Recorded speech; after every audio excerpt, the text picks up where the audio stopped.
बिस्मिल्लाहिर्रहमानिर्रहीम। अस्सलाम वालेकुम नाज़रीन, आप यूट्यूब चैनल देख रहे हैं। मैं इमरान खान हूँ। एक तो आज का दिन बहुत इंपॉर्टेंट है। आज खैबर पख्तूनख्वा में अमन जरगा होने जा रहा है और खैबर पख्तूनख्वा के हालात ठीक नहीं है। एक SHO जिसे अगवा किया गया था उसे कत्ल कर दिया गया है। ये एक बहुत अफसोसनाक वाक़या है जो पेश आया खैबर पख्तूनख्वा में। और 2 रोज़ कबल जो है वो बन्नू से अगवा किया गया था SHO को, उसे शहीद कर दिया गया। इसके अलावा एक मुबैना तौर पे अटैक हुआ है वाना में कैडेट कॉलेज पे। वहाँ पे कोई जानी नुकसान नहीं हुआ, कोई ज़ख्मी नहीं हुआ और इतला के मुताबिक तमाम दहशतगर्दों को कत्ल कर दिया गया है। मैंने उसके मनाज़िर देखे। मैं सीरियसली आपको बताऊं तो मुझे ऐसा लगता है कि उसको दोबारा फिल्माया गया है, शायद इसलिए ताकि जो इंटेंसिटी है वो लोगों को पता चले। क्योंकि मैंने बहुत सारे दहशतगर्दी के वाक़यात और ऑपरेशंस कवर किए हैं, बहुत सारे, इतने सारे कि मैं 2 मरतबा बम धमाकों में ज़ख्मी हुआ, कई मरतबा मैं मरते मरते बचा। मैं ख़ुद कैमरा लेकर अपने हाथ में कैमरा पकड़ के मैं कवरेज करता रहा हूँ। हम प्रोफेशनल लोग हैं, हम जानते हैं, सारी ज़िंदगी हमने ये काम किया है। मेरा तकरीबन 20 साल का एक्सपीरियंस है इसी जर्नलिज़म में। तो बहुत सारे ऑपरेशंस मैंने कवर किए हैं। रेस्क्यू की चंद वीडियोज़ जो आई वहाँ से, वाना कैडेट कॉलेज से, उनमें क्योंकि मैं प्रोडक्शन का आदमी हूँ तो मुझे इस बात का पता है। मैं आपको बता देता हूँ कि हमले के दौरान इस किस्म की जो फिल्म बंदी है वो मुमकिन नहीं होती।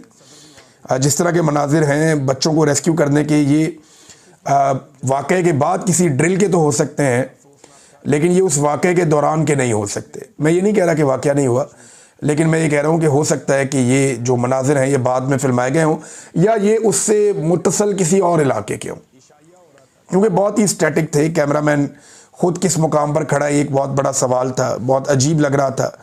हो सकता है कि हमला ख़त्म होने के बाद ये वीडियो बनाई गई हो, लेकिन क्योंकि इस वीडियो में वो अर्जेंसी नहीं थी, वो अफरा तफरी, वो इमरजेंसी नहीं थी जो नॉर्मली ऐसे मुकाम पे होती है। बहरहाल आज एक बड़ा दिन ये है कि खैबर पख्तूनख्वा में अमन जरगा हो रहा है। इस जरगे में जो शमूलियत है पॉलिटिकल पार्टियों की, स्टेक होल्डर्स की, वो बताएगी कि ये कितना इम्पॉर्टेंट जरगा है। फिर इसके अंदर जो फ़ैसले आएंगे और इसका जो एलामिया जारी किया जाएगा, अब जब हम नेक्स्ट वीलॉग करेंगे तो आप सुनेंगे कि इसका एलामिया क्या है जो बहुत इम्पॉर्टेंट है। वो एलामिया मैं आपके साथ शेयर करूंगा और वो एक रुख का तयन करेगा कि खैबर पख्तूनख्वा की हुकूमत वफाक के साथ मिलकर इस दहशतगर्दी से कैसे निमटना चाहती है या निमटने का रास्ता क्या है। ये इशू तो बन गया, लेकिन गुज़िश्ता रात मैं एक अजीब चीज़ आपको बताता हूँ। मुझे बड़ा अफसोस हुआ देख कर कि जश्न का समा था, जश्न चल रहा था, सेलिब्रेशन हो रही थी 27वीं आईनी तरमीम की। सरदारी साहब ने तमाम जो जमातें हैं इत्तेहादी, उन्हें बुलाया हुआ था, इशाइया हो रहा था, दावत हो रही थी, जश्न हो रहा था। वज़ीर आज़म बस देयर और सदर भी वहाँ थे, बाकी लोगों को भी बुलाया गया था। तो किस बात का ये लोग जश्न मना रहे थे? यानी कल का दिन इतना अफसोसनाक था कि एक तो वाना में हमले की बड़ी खौफनाक कोशिश हुई, इस्लामाबाद में खौफनाक धमाका हुआ जिसमें 30 के करीब लोग ज़ख्मी और 12 अफराद जाँ बहक हो गए। अब दिल्ली के अंदर 8 लोग मारे जाते हैं तो पूरे मुल्क में ऐसा लगता है सन्नाटा है। उनका मीडिया सिर्फ इसी पे बात कर रहा है और पूरी हुकूमत इसी पे बात कर रही है। प्राइम मिनिस्टर से लेके नीचे तक सब इसके ऊपर जुड़े हुए हैं और वो उसको एक ऐसे वाक़े के तौर पे ले रहे हैं जिसने पूरे इंडिया को हिला कर रख दिया। 1.5 अरब का लगभग वो मुल्क होने वाला है और वहाँ पे 8 लोगों की मरने पे इतना वबीला मचता है धमाके के बाद। पाकिस्तान में हमारे कैपिटल के अंदर 12 लोग जो हैं वो जाँ बहक हो जाते हैं, शहीद हो जाते हैं और उसी रात वहाँ पे एक इशाइया किया जाता है। इरफान सिद्दीकी साहब का इंतकाल हुआ। PMLN को कम से कम ये तो कहना चाहिए था कि इरफान सिद्दीकी साहब के लिए रुक जाइए, अभी हम सोग में हैं, हमें 1 आधे दिन के बाद या 2 दिन के बाद ये कर लेंगे, लेकिन ऐसा नहीं हुआ। कुछ लोगों ने यह भी आवाज़ उठाई कि खैबर पख्तूनख्वा के वज़ीर आला ने कहीं क्रिकेट खेली है जाकर, उन्हें वो नहीं खेलनी चाहिए थी जब दहशतगर्दी हो रही थी। तो ये अब दूसरी तरफ से लोग ये बात कर रहे हैं। लेकिन आज का जो एक जरगा है, बड़ी खबर तो वहाँ से आएगी कि खैबर पख्तूनख्वा की हुकूमत इन वाक़यात के बारे में क्या सोच रही है और वहाँ के जो स्टेक होल्डर्स हैं वो मिलकर क्या चीज़ें तय कर रहे हैं। नाज़रीन, 3 जगहों पे इस वक्त रेड अलर्ट है, हाई अलर्ट है। 3 ऐसे दारुल हुकूमत हैं, एक दिल्ली इंडिया का दारुल हुकूमत, एक इस्लामाबाद पाकिस्तान का दारुल हुकूमत और एक काबुल अफ़गानिस्तान का दारुल हुकूमत। खित्ते में एक बड़ी तनाव की कैफियत पैदा हो गई है, ख़ास तौर पे 2 हमलों के बाद। एक इंडिया में जो कार का हमला हुआ है, जिसको वो ग्रेजुअली पाकिस्तान की तरफ आहिस्ता आहिस्ता मोड़ रहे हैं। वो उस हमले को उठा के कश्मीर तक तो पहुंच गए, अब वहाँ से उन्होंने पाकिस्तान में इसका खुरा दाखिल करना है, जो उनकी आदत है। दूसरा, पाकिस्तान के वज़ीर ख़ारजा ने इस्लामाबाद में होने वाले अटैक के ऊपर वज़ीर दिफ़ा ने, ख्वाजा आसिफ ने बराह रास्त अफ़गानिस्तान के ऊपर इल्ज़ाम लगा भी दिया है और उन्होंने कहा जी कि अफ़गानिस्तान ने पॉलिसी के तहत किया है, ये उनकी पॉलिसी है और इस तरह के धमाकों से वो दबाव बढ़ाते हैं। ये बड़ा संगीन इल्ज़ाम है जो अफ़गानिस्तान के ऊपर लग गया है। अब इन तीनों मुल्कों में जो दिखाई दे रहा है वो ये दिखाई दे रहा है कि एक तनाव पैदा हो गया है। देखिए, पाकिस्तान के अंदर जो दहशतगर्दी है उसको अफ़गानिस्तान की हुकूमत ने या उनके तालिबान ने नहीं रोकना। पाकिस्तान के अंदर जो दहशतगर्दी है वो पाकिस्तान की सिक्योरिटी फोर्सेस ने रोकनी है, हमारी इंटेलिजेंस ने उसे नाकाम बनाना है। जबकि हमने अफ़गानिस्तान के साथ ये मामला तय करने हैं, उनके साथ बिठाकर बात करनी है, दबाव डालकर सख्ती से, नरमी से, जैसे भी हमने करना है। अफ़गानिस्तान को ऑन बोर्ड लेना है दहशतगर्दी ख़त्म करने के लिए, ना सिर्फ पाकिस्तान में बल्कि अफ़गानिस्तान में भी। एक बात आप याद रखिएगा कि अगर इंडिया, पाकिस्तान और अफ़गानिस्तान के बीच में लड़ाई होती है तो इसकी बेनिफिशरी जो है वो तीनों मुल्कों के जर्नैल होंगे। अगर एक मुख्तसर लड़ाई होती है, मैं लंबी लड़ाई की बात नहीं कर रहा, 2, 4, 5 दिन, 6 दिन की टुक टक लगती है, अगर हफ्ता 2 हफ्ता, तो जर्नैल जो है वो तीनों मुल्कों के इसके बेनिफिशरी होंगे और तीनों मुल्कों के जो फाशिस्ट हुक्मरान हैं वो भी इसके बेनिफिशरी होंगे। क्योंकि लड़ाई में लोगों को बेवकूफ़ बनाना बड़ा आसान होता है। इंडिया कहेगा हम जीत गए, पाकिस्तान कहेगा हम जीत गए और अफ़गानिस्तान कहेगा हम जीत गए। तो इस तरीके से तीनों मुल्कों के लोग जो हैं वो अपने अपनी लोगों को बेवकूफ़ बनाने की कोशिश करेंगे। जो तीनों मुल्कों के हुक्मरान हैं वो यही करेंगे और यही हम माजी में भी देखते रहे हैं। नादरीन, ख्वाजा आसिफ ने एक बात की है, मैं वो बात आपके सामने रखना चाहता हूँ, फिर मैं आपको लेकर जाऊँगा आईनी तरमीम वाले मामले पर। अब वहाँ पे जज साहब का जो एक स्टेटमेंट है वो बहुत बड़ा स्टेटमेंट, अलार्मिंग किस्म का है, जो जज साहब ने ख़त लिखा उसमें। अच्छा, इसमें ना जो ख्वाजा आसिफ साहब का बयान है वो कहते हैं, मैं आज जो कुछ कर रहा हूँ मुझे नहीं पता कि ये ठीक है या गलत है, क्योंकि मेरे पास इसके असरात जानने की सहूलत नहीं है। मुझे नहीं पता कल इसके नतीजे में क्या होगा, लेकिन 40 साल बाद तारीख़दान बताएंगे कि ये सही था या गलत था। जनरल ज़िया ने आज से 40 साल पहले जो कुछ किया वो गलत था, मैं उस पर तनकीद भी करता हूँ। आज मेरे वालिद उसकी काबीना का हिस्सा थे, लेकिन उनके पास भी सहूलत मैसर नहीं थी, इसलिए उन्हें पता नहीं था कि वो गलत कर रहे हैं ठीक कर रहे हैं। तो ख्वाजा आसिफ साहब, ये ना आजकल के दौर में स्कूल के, यूनिवर्सिटी के, कॉलेज के बच्चे को पता होता है कि सही क्या है और गलत क्या है। कुछ उसूल हैं जो दुनिया ने पूरी ने वज़ा कर दिए हैं, कुछ तो हमारे इस्लाम के उसूल हैं, उनसे आप दूर नहीं जा सकते। इंसानी अखलाकी उसूल हैं, उनसे आप नहीं दूर हट सकते, जो आप लोगों ने छोड़ दिए। और कुछ बुनियादी उसूल है। नंबर 1 ये है कि मैंडेट का एहतराम आपको हर हाल में करना चाहिए, अगर आप नहीं कर रहे तो आप गलत कर रहे हैं। मेरिट होना चाहिए, जो यहाँ पे नहीं है तो आप गलत कर रहे हैं। कानून की हुक्मरानी होनी चाहिए, पाकिस्तान में कानून की हुक्मरानी नहीं है, लेवल प्लेइंग फील्ड भी नहीं है, तो इसका मतलब है आप गलत तरफ खड़े हैं, गलत कर रहे हैं। आइन के ऊपर अमल दरामद होना चाहिए, फ़र्द वाहिद के लिए आइन तब्दील नहीं होना चाहिए, जो आप कर रहे हैं तो गलत कर रहे हैं। फिर अपने हलफ से किसी को गद्दारी नहीं करनी चाहिए, जो पाकिस्तान की मिलिट्री एस्टेब्लिशमेंट कर रही है वो भी गलत कर रही है। फिर पाकिस्तान में आज़ादी इजहार राय होनी चाहिए, राय के इजहार को उस वक्त कुचला जाता है जब कुछ गड़बड़ हो रही होती है, लिहाजा ये भी पाकिस्तान में किया जा रहा है। तो ख्वाजा आसिफ साहब, ये कोई रॉकेट साइंस नहीं है, आप बड़े आराम से पता कर सकते हैं। सेट पैटर्न मौजूद है, कुछ उसूल मौजूद है, आप उन्हें अपनाएं तो आपको गलती की गुंजाइश नहीं मिलेगी अपने कामों में। आपके वालिद साहब भी अगर ये करते तो एक डिक्टेटर के साथ खड़े ना होते, और अगर आप भी करते तो आप डिक्टेटर्स को सपोर्ट ना करते। आप खुद अपने मुंह से कहते हैं कि मैं एक हाइब्रिड निज़ाम का, यानी दोगले निज़ाम का सपोर्टर हूँ।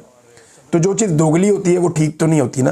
तो ख्वाजा आसिफ साहब ने यहाँ पे, उनकी मैं थोड़ी तस्हीह कर दूँ, मामला ये ऐसे। अतरबुल्लाह साहब ने ये जो ख़त लिखा ना 27वीं आईनी तरमीम के हवाले से, उसमें उन्होंने 2 बड़े खौफनाक हक़ाइक़ बयान किए। ये इंकशाफात हैं और दोनों उन्होंने चीफ जस्टिस के हवाले से कहे कि 2 ऐसे चीफ जस्टिस थे जिन्होंने अतर मिनल्लाह साहब को या जजों को बताया कि हम कहाँ पहुँच गए। एक चीफ जस्टिस ने कहा कि जबरी गुमशुदगी का जो रुझान है वो मेरे दरवाजे तक पहुँच चुका है, यानी मेरे अपने बंदे अगवा हो रहे हैं, जबरी तौर पे लापता करने का रुझान मेरे दरवाजे तक पहुंच चुका है, अंदाज़ा कीजिए आप। और दूसरे जो चीफ जस्टिस हैं, जो गालिबन काजी फायद ईसा थे, उन्होंने बताया कि मार्शल लॉ के निफाज को मैं रोक रहा हूं, वो आएंगे और हमें घर भेज देंगे। अंदाज़ा करें आप, यानी एक चीफ जस्टिस मिलिट्री से इतना डरा हुआ था कि वो ये कह रहा था कि मैं मार्शल लॉ को रोक रहा हूँ, नरमी पैदा करके मखसूस नशिस्तें अपोजिशन जमातों में या उन जमातों में जो हारी हुई हैं उनको बांट के, पीडीएम की जमातों में बांट के मैं फ़ौज को मार्शल लॉ लगाने से रोक रहा हूँ, और अगर हमने उनकी बात ना मानी तो वो आएंगे और हमें घर भेज देंगे। अंदाज़ा करें इस लेवल पे जजेस पहुँच गए। तो पाकिस्तान का अल्लाह ही हाफिज़ जो इन्होंने पाकिस्तान के साथ कर दिया है। जावेद हाशमी साहब ने एक बड़ा सख्त स्टेटमेंट जारी किया है, मैं आपके सामने रख देता हूँ। उन्होंने कहा जी 27वीं आईनी तरमीम इस मुल्क के आइन पर एक बदनुमा दाग है। ये सरजमीन बेआइन हो चुकी है जहाँ ज़मीर बेचकर लोग हाइब्रिड निज़ाम का हिस्सा बनते हैं। सवाल यह है कि हमें जो पाकिस्तान 14 अगस्त 1947 को मिला था वो कहाँ गुम हो गया। आज का पाकिस्तान आधा मफलूज और टुकड़ों में बटा हुआ है, जिसका जिम्मेदार अस्करी क़यादत और बिके हुए सियासतदान है। आसिफ मुनीर, याद रखो, जब अल्लाह एहतसाब करता है तो ना ताकत बचाती है, ना ओहदा, ना वर्दी। मकाफाते अमल से कोई नहीं बच सकता, तुम भी नहीं। ये जावेद हाशमी साहब ने फरमाया। फिर इन्होंने कहा जी कि कभी कोई जर्नैल किसी दूसरे जर्नैल का एहतसाब नहीं करेगा। जो अदलिया में ईमानदार जज इन जालिमों के खिलाफ खड़े हो गए हैं उनका साथ दो। बाजुआ और कियानी की करप्शन रोज़े रोशन की तरह सबके सामने है, लेकिन कभी किसी ने उन पर हाथ डाला ही नहीं, बल्कि उनकी करप्शन पर बात करता है उसे गद्दार बना देते हैं। ये जनाब जावेद हाशमी साहब ने क्लैरिटी के साथ बात की है। अब मैं आपके सामने एक और चीज़ नाज़रीन रखता हूँ कि पाकिस्तान टेलीविज़न ने वो तकारीर काट दी पाकिस्तान तहरीक इंसाफ की, जिनमें तहरीक इंसाफ के लोग ये जो इस्तिस्ना है इसके ऊपर बात कर रहे थे या मिलिट्री एस्टेब्लिशमेंट के किरदार के ऊपर तनकीद कर रहे थे। उन्होंने उसे काट ही दिया, पीटीवी ने दिखाया ही नहीं। और बाद में कुछ लोग ये प्रोपेगेंडा कर रहे थे कि पीटीआई ने बात ही नहीं की इस्तिस्ना के ऊपर, तरमीम के ऊपर कोई मुखालफत ही नहीं की, तो ये तो सजदे में गिर गए। लेकिन मैंने वो तकरीर सुनी शाहिद खटक की, और एक दो और लोग हैं उनका भी क्लेम आया, लेकिन मैंने तकरीर जो सुनी है वो शाहिद खटक की सुनी है। उन्होंने तो खुलकर कहा कि इस मुल्क में कभी किसी जर्नैल को सजा ही नहीं होती। फिर उन्होंने कहा इस्तिस्ना तो बुज़दिल को चाहिए होता है, जो डरता है, जो गलत करता है, जिसके दिल में चोर होता है, वो इस्तिस्ना मांगता है। लेकिन ये सारा कुछ पाकिस्तान टेलीविज़न पे चलाया ही नहीं गया। पाकिस्तान टेलीविज़न जो है वो एक हमेशा से ऐसे ही रहा है, जिसकी हुकूमत होती है वो उसको इस्तेमाल करता है। निस्बतन इमरान खान के दौर में इसको थोड़ी आज़ादी मिली थी, या परवेज़ मुशर्रफ के दौर में मीडिया को कुछ आज़ादी मिली थी, लेकिन अब तो पाकिस्तान का सारा मीडिया पीटीवी की जगह पहुंचा हुआ है, और पीटीवी जो है वो किसी और मकाम पे पहुंच गया है, यानी उसका तो बेड़ा ही गर्क हो गया है।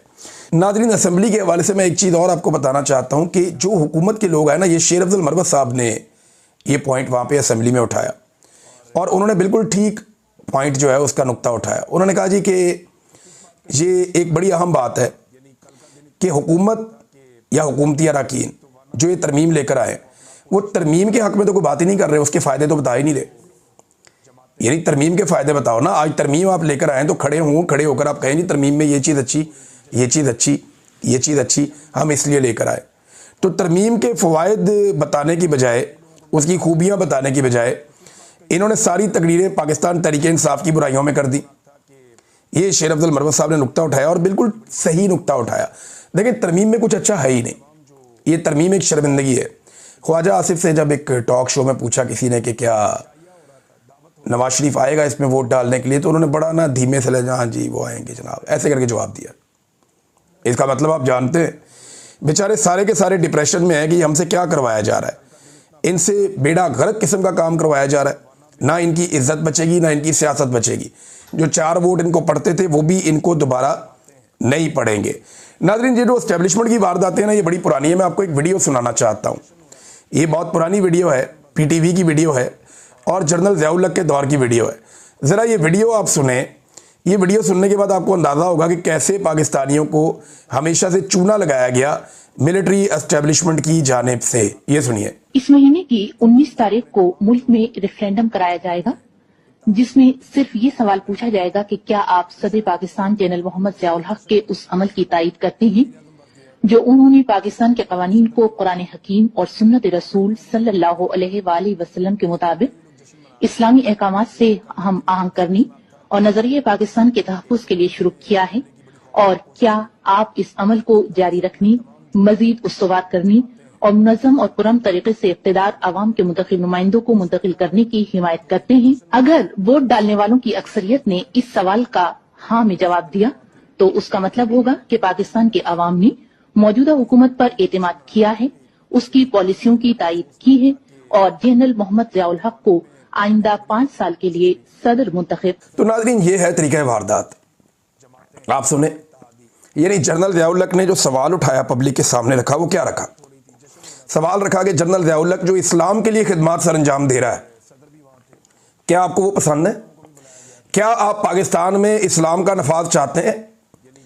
अगर आप चाहते हैं तो आप हाँ कह दें। यानी कौन है जो ना कहेगा? इसमें पाकिस्तान में अक्सरियत मुसलमानों की है। और वो जनाब 80s के दौर की ये बात है। ये 19 दिसंबर 1984 को करवाया गया था ये रेफरेंडम। तो ज़ियाउल हक ने पाकिस्तानियों से सवाल क्या पूछा था कि क्या आप पाकिस्तान में इस्लाम चाहते हैं?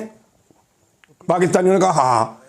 तो ज़ियाउल हक ने कहा इसका मतलब है आपने मुझे 5 साल के लिए मुंतखब कर दिया। अंदाज़ा करें ये ऐसे कौम को चूना लगाते हैं, इस तरीके में ये शुगर कोटेड करके, यानी चीनी में लपेट लपेट के आपको जहर खिलाते हैं। ये अभी जो तरमीम है इसके अंदर भी फैसल वाडा या बाकी लोग जो हैं वो अलग अलग कहानियां सुना रहे हैं।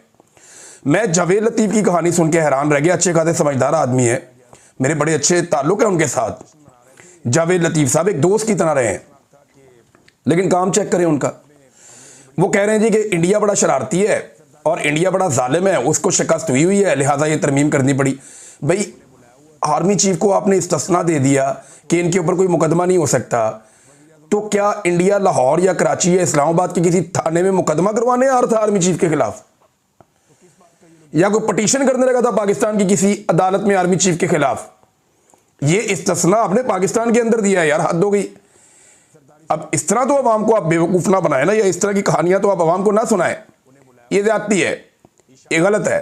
अच्छा नाज़रीन, मैं आपको एक और चीज़ बताऊं। देखें, कुछ लोग इरफान सिद्दीकी साहब की, मुझे अफसोस है उनके इंतकाल के मामले को जिस तरह से कंट्रोवर्शियल किया गया या वो हो गया, क्योंकि बहुत सारे जर्नलिस्ट थे, उन्होंने रिपोर्ट कर दिया था कि उनका इंतकाल हो गया, लेकिन उस वक्त सेनेट का इजलास चल रहा था, वो मुलतवी नहीं करना था। तो जर्नलिस्ट हैं वो ये रिपोर्ट कर रहे हैं, दूसरे जर्नलिस्ट ये कह रहे थे जी वो नहीं फौत हुए। तो दोनों का अपना अपना मौक़िफ़ है। लेकिन बात यह है कि कुछ ऐसे लोग भी इरफान सिद्दीकी साहब के किरदार पे बात करने वालों के खिलाफ आवाज़ उठा रहे हैं, या बाकी लोगों को भी बुलाया गया था।